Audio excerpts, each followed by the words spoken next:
Nah, don't you forget it, bro. I call you niggas out, yeah, I call you hoes. Baddest MC in the game. Y'all gonna know the name. Y'all gonna remember the name. I'm gonna tear that ass out the frame. It's a fucking shame. You boys can't even back a day. What, man? Y'all names ain't even got no game. I'm straight from the south, knock a nigga out. Without. Turn the party out. Slap nigga, I'm out. Have she put you out. Go and make a shout. For the shit you a dummy. Y'all niggas think you fuck with me. It ain't even sunny. Looking for them girls that got that good and cutty. Just cut it, buddy. Gonna fuck a dummy. Gonna leave her coming. Gonna put in the tummy. Gonna leave it running. Taste the pussy just like honey. Cause you a dummy. What you want, tell me what you need. Do what you can. Hit me up the street. Do you smoke some $3 with me? If you not, fuck with me. You a dummy. Dummy. Dummy. Dummy. Dummy. Somewhat similar answer. Hello? I think more so. Can you hear me? Hey, I can hear you. Can you hear me? Good, I can hear you. Yes, I can. Good stuff. So this go around, hopefully, this works. So, you know, they say sometimes it's with the second time a charm, 3 times a charm. Well, we ain't get the 3 times. So what's going on, man? How you doing? Doing good. I'm glad we got this hooked up and everything.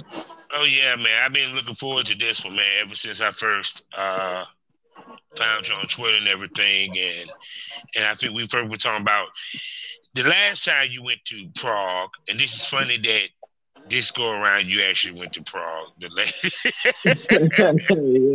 it's crazy. Crazy. So tell me how it was like, you know, going overseas to like Prague and working overseas like that. Yeah, it was really dope. I had never been out of the country before, so that was my first time traveling internationally. Um, it was really cool. A little bit of a culture shock. Like everything over there is it's pretty old. A lot of the architecture and buildings are all like cobblestone and hand laid brick, but with a lot of like modern and future technology. So there's like e-scooters and satellite dishes everywhere and stuff. So it was a pretty cool juxtaposition of like old archaeology with new or old architecture with new technology. It was pretty tight. And Word. the people there are really nice. Like everyone was friendly. And since it's like in it's not Central Europe, but sorry about that. Since it's since it's in like a central part of Europe, a lot of people speak a lot of different languages. So like you'll go to a store and people are speaking like Czech, Italian, French, Russian, Spanish, English, like pretty much everything. It was pretty cool. Yeah, man. Because I know how was it for the time change? Because I know they probably threw you off a little bit. Well, I mean, the first time you probably went. Yeah, it was crazy because they're from the West Coast, and so they're 9 hours ahead of us. And then I think because of the way it's positioned on the globe, like there's less or there's more daylight there. So like the sun would rise at like 6 in the morning, and then it would go down at like 10 o'clock at night. So it was like light all day, and then the other time I went, which was in the fall, it was like the opposite. So it would like barely have any sunlight. It was pretty trippy. And the flight was 14 hours, so I was pretty Woo. jet lagged when I got there. Yeah, I'm pretty sure of that. Yeah, shit was crazy. No doubt, no doubt. So let me talk to the people that we can get into more of your trip with Prague and your shoots and the ladies that you work with and how you got into all this. Okay, McMahon? Big man? Yeah, sure. For sure. Hello, everybody. Welcome to the Smoke Cloud Show on Anchor. We're people trying to start their own podcast career. You know to do download Anchor or go to anchor.fm and start a podcast today, like myself, your host, Avatar Southern Champ. Find all my links on mylinks.com/pornrapstar. Or wonderful sponsors to tell you about the first one being lsworld.com. Next up, excitebunny.com. After that, horizonsmagazine.com. And last but not least, Blush Erotica. gmail.com. Also, primarily the GW District Black Podcasting Network. So go get some shopping done over at shopgwdistrict.com and buy from 500 Black owned retailers and shops. Also, 5 days a week, you can listen to me on fullyswapradio.com in the mornings. So go ahead, wake and bake with me on fullyswapradio.com. Also, check me out on skyhawkafterdarktv.com as well as the GPLLC app. Now, I had to get through this because I'm on Anchor. So because of that, I'm going to sit back and let this man who is becoming legendary, jet set, and he's laying pipe and doing big things in this business, introduce himself. Go ahead, my brother. For sure.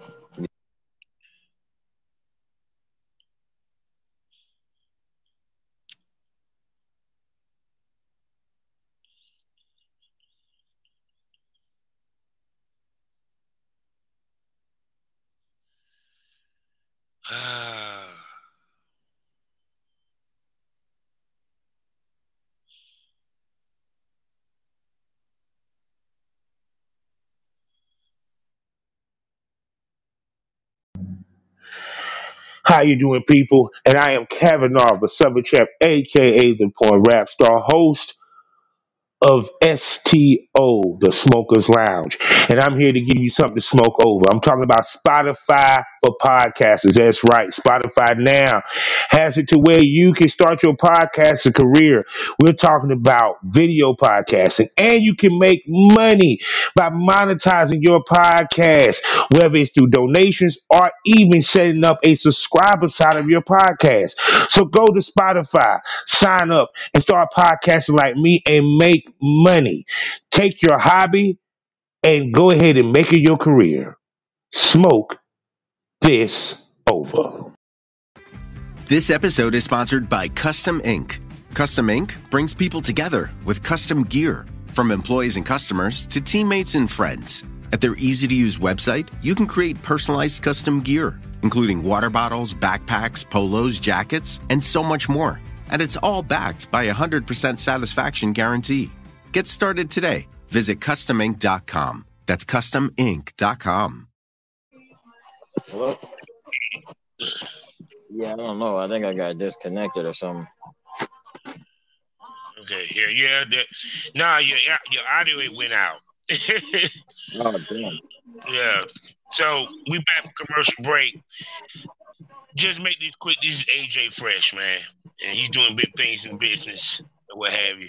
So, but back to you were talking about with Prague and stuff. So like, who did you work with? What have you? Like, what was your shooting schedule over there in Prague when you was over there? They had me doing about 4 or 5 teams a week, which was pretty cool. I'm staying busy. Mm-hmm. And shot with a lot of different people.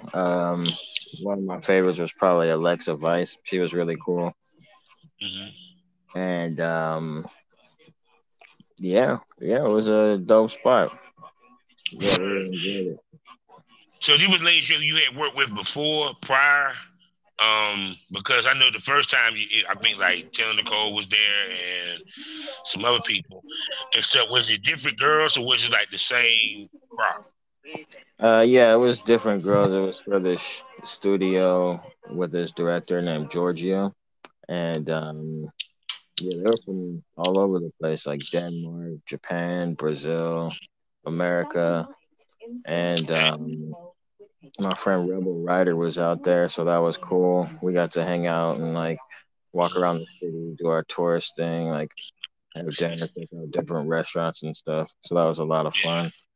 And, yeah, I know that's the experience shooting with her. Yeah, she's so real good quality performer. Always brings her A game and very professional and punctual and everything. He's awesome. No doubt. And so how did you get hooked up with this?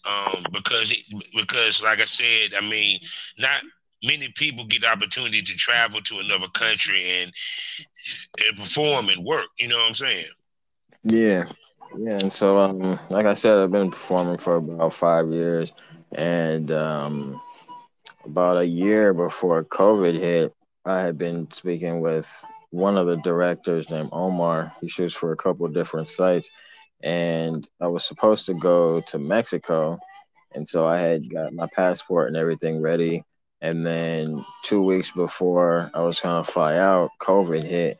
So it was like shit. So everything shut down for like year and a half, 2 years. But during that time, I had still been talking with them online. And then last year, when things started to open up again, it was like, yo, I got some shoots coming up in June. You should come out. I'll fly you out and we'll make it happen. So I was like, oh shit, hell yeah. And so did that last June. And then I had also been talking with Giorgio for a few years as well. And he was like, yeah, I saw what you did with Omar. You should come through. And so, yeah, I came through there like for about a month. And that was really dope. And so he wanted to bring me back. So now in February, I'm going to be going out there for another 3 months. Yeah, because it's like the opportunity to work overseas, see other cultures and like do you get the opportunity to work with ladies that from Prague? Yeah, yeah, I shot with a few that were from Prague, and like I was saying, there were others that were from all over the world.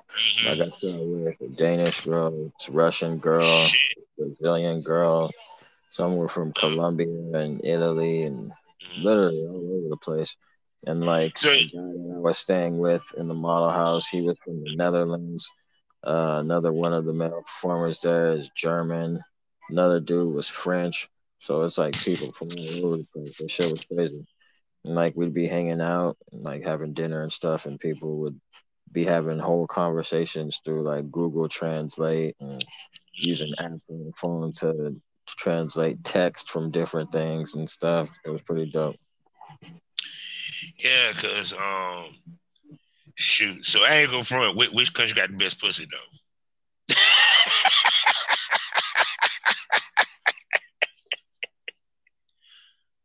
Hello, hello.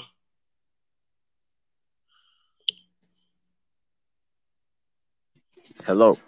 Yeah, can you hear me? Yeah, yeah. Yeah, yeah, yeah, yeah. But Shoot, but go yeah, ahead. I don't know. It's hard to choose just one. Shit. Mm, shoot, cause Brazilian. I mean, you didn't had him. Yes, he didn't had them all, ladies and gentlemen. He didn't had them all from all parts of the world. That his dick is worldly, ladies and gentlemen. Internationally known. So with that being said, let's go back. What got AJ Fresh into the business? What was that? I said, what got you into the business? What brought you into doing Um, well, I first started posting my designs and stuff like online. Um, because I went to school for animation, so I do it? Okay. 2D animation, 3D animation, character design, and graphic design, fashion design, and I used to come up with outfits and themes for me and my ex and our friends when we would go to different raves and festivals and things like that. So we would go to a music festival, and then like maybe our outfit theme would be like black and gold spiders, and so I'd come up with outfits for all of us that would incorporate those design elements. And so I would post those online, and then I started shooting amateur content with my ex girlfriend and started gaining a following online through that. And then I had gotten hit up by different producers and directors who wanted to shoot. And then it all just kind of snowballed from there. Oh snap! So it was like so. Let's unpack your first on-set shoot. Um, like I said, I don't know. Because I mean, you done shot so many, dog. I don't know if you remember your first one. No, yeah, I do. I remember it. It was a bow bang for Dog Fart with Mhm, this girl, Melissa Moore. mhm. And yeah, that was the first like actual set shoot that I'd been on, and it was pretty crazy just seeing the difference between the final product and the actual production that goes into it behind the scenes. Her getting ready, guys getting ready, the cameraman, what shots he wants to get, this and that. And so it was a good learning experience for production wise to learn how to do my own shoots and you know what the workflow is in terms of you know how to go point A to point B, get a good Mhm. shoot, and get it done. Yeah, because a lot of time people don't realize that when you're doing a professional shoot, like when you're on set versus a content shoot, you don't get a chance to really get to know the lady before you shoot. So, like, what's some of the things that you do on set to help ladies relax, feel comfortable, what have you, with you and what y'all about to do? Yeah. Well, with my shoots, as far as the content shoots, I like to talk with them beforehand, get to know them, have a little icebreaker. Not necessarily an interview, but just like talk to them, see what made them want to get in the industry, what their goals are, what kind of things they like to shoot, what kind of things they like sexually, what kind of things they don't like sexually. Um, Also like to ask them what kind of things they want to shoot, or like what kind of fantasies they've had, or things that they Mhm. want to do that they haven't done yet, just to kind of get an idea of what they want to do and where their heads at. Because, like you said, on professional shoots, you just meet up and it's like, nice to meet you, time to fuck, all right, bye. You don't really get a chance to like, have any connection or build any type of like rapport or chemistry with your co-partner. So that's why most studio porn, in my opinion, ends up being pretty one-dimensional. Because it's just like, Yeah. oh, fuck, fuck, fuck, not the end.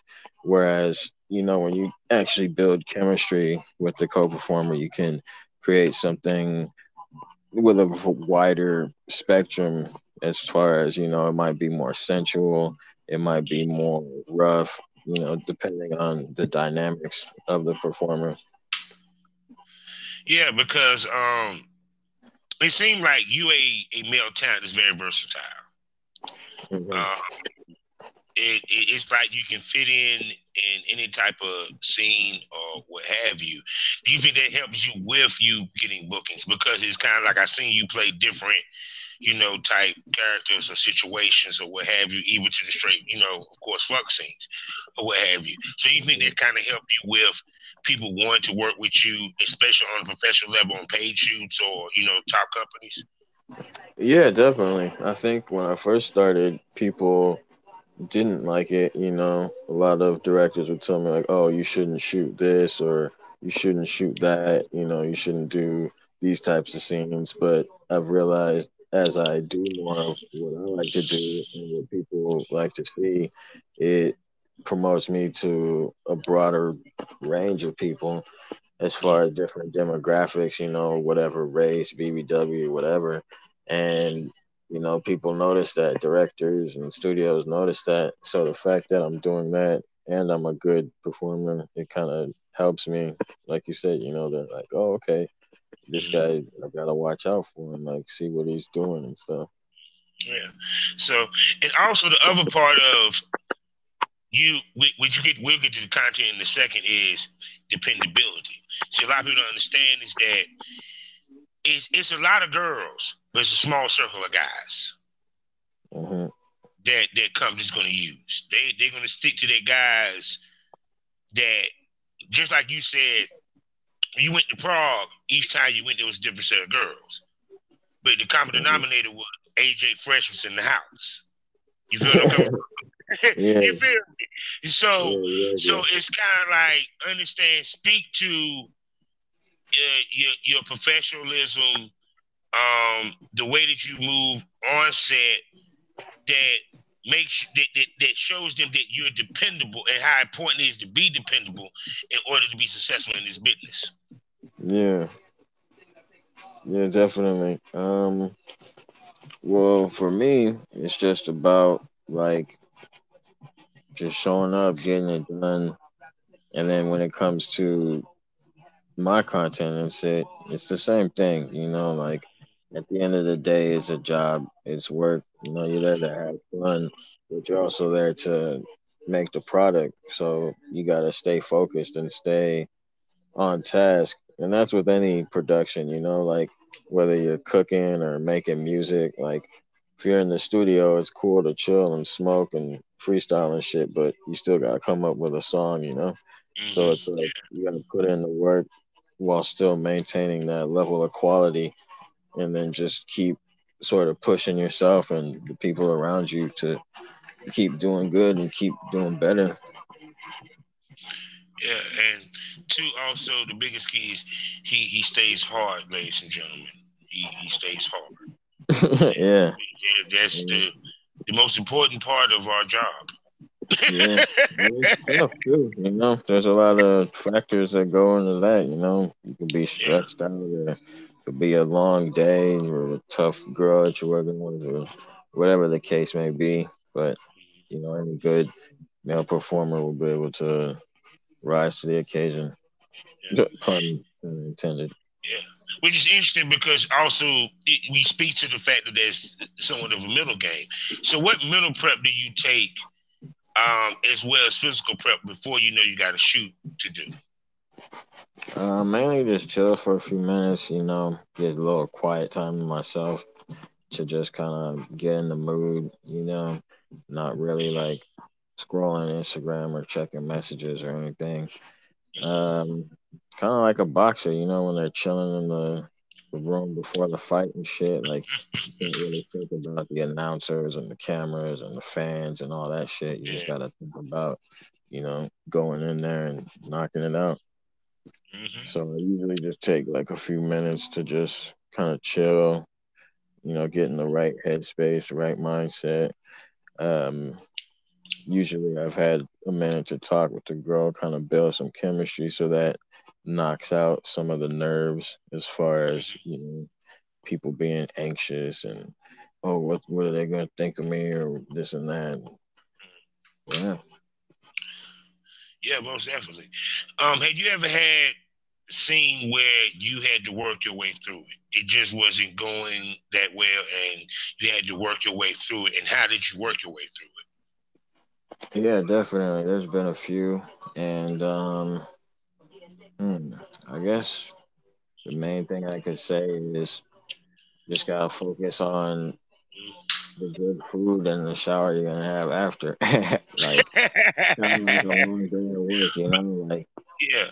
let's say you're working at like Target or Walmart, like you're Hmm. dealing with shitty customers all day, like your cash register keeps breaking, like everything that could go wrong possibly does go wrong. But if you're just like, yo, when I get home, I'm gonna take a nice bath and hit up this steak and shrimp, like that's a good motivator. So like, there's been scenes where it's like, the dick will go soft or the girl will be a pain to work with or Hmm. the got camera guy keeps fucking up and messing up saving file SD card is corrupted, all kind of shit, whatever could go on. But it's just like, yo, after this I'm gonna have a nice shower and take a nap. Yeah, because man, sometimes you got to work your way through some shit Yeah, here. Cause definitely. I mean, one time I had to do the, I had to do a shoot, two shoots the day that my mom passed. So Oh my goodness. That's yeah, so fucking yeah, crazy. I was a trooper, dog. I tell people, nah, I was a trooper like that.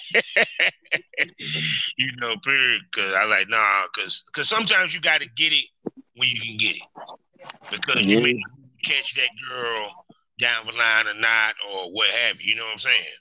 yeah, that's very true too. Yeah. So speaking about catching girls, um, for us, we go through a process of picking the girls that we would want to work with on a content trade or what have you. So the question I ask you is one, do you contact them? Two, what do you look for a girl to work with when it comes to your content? Um, yeah, I mean, I contact girls. I have girls who contact me, others who we meet through like mutual friends or like at an Hmm. event or a shoot house or something like that. So, we'll meet them in a variety of ways. And then what I look for in a girl is someone who wants to do something not only different but like unique. So like everyone shoots, like tripod amateur content, which is cool. Mm-hmm. Like, everyone has their own taste and stuff, but I like it when a girl has her own ideas about, maybe she wants to do something with a story, or maybe she wants to do something with a certain visual style, or, she keeps getting casted for teenager babysitter roles, but she wants to do something where she's more of a vixen dominatrix type thing, Mm-hmm. something outside of her comfort zone. And so, yeah, I like to look for girls that are more like open minded to shooting something unique as opposed to the same thing over and over. And I also look for Yeah. girls that are like motivated. Like a lot of girls in the industry, they like the quick money, they like them bags and clothes and shit, but there's not too many that are trying to like build their own business or turn into a director or expand their brand and shit. So Mm-hmm. when I do find girls like that, it's like, oh, okay, she's something special. That's someone to look out for. That's someone who, if I make something with them, they're not just gonna forget about it like 2 months later or like just stop Mm-hmm. promoting it or some shit. It's like someone that actually has a sense of pride in their work and wants to put out something of a certain caliber of quality. Mm-hmm. Yeah, Yeah, that's another because at the end of the day, it's like put it this way: when you shoot at a certain level, your points to stay at that level. one. Period. And to the quality of what you're shooting, and like even to, and I say this with females, part of your brand is the male talent that you shoot with. Part of our brand is the female talent that we shoot with. Period. And it's like, do you think because of how you shoot, the companies that you work for, the level that you've been shooting, do you think it makes you more selective with the female that you work Um, like for with? certain factors, yeah, and for others, no. Like, and those factors would be to go back to what I said before, like their work ethic. Like if I know that a girl is experienced, that she has a brand, that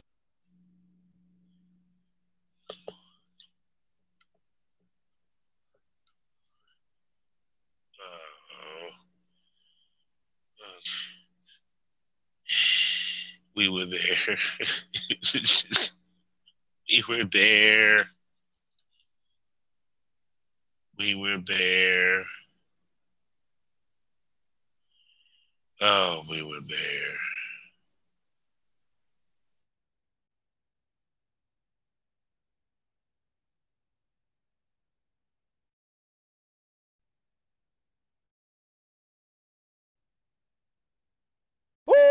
Black Wall Street is now online, baby. That's right. Visit the GW District. Shop the very best in men's and women's apparel and accessories, home decor, office supplies, books, pantry items, and so much more. The GW District is a retail marketplace of black-owned products and media. We're both veteran and black-owned, and we're bringing you the best online shopping experience with products made by small businesses. Come and experience the GW District difference today at shopgwdistrict.com. That's shopgwdistrict.com. The GW District, a retail marketplace of black-owned products and media. That's right. That's right.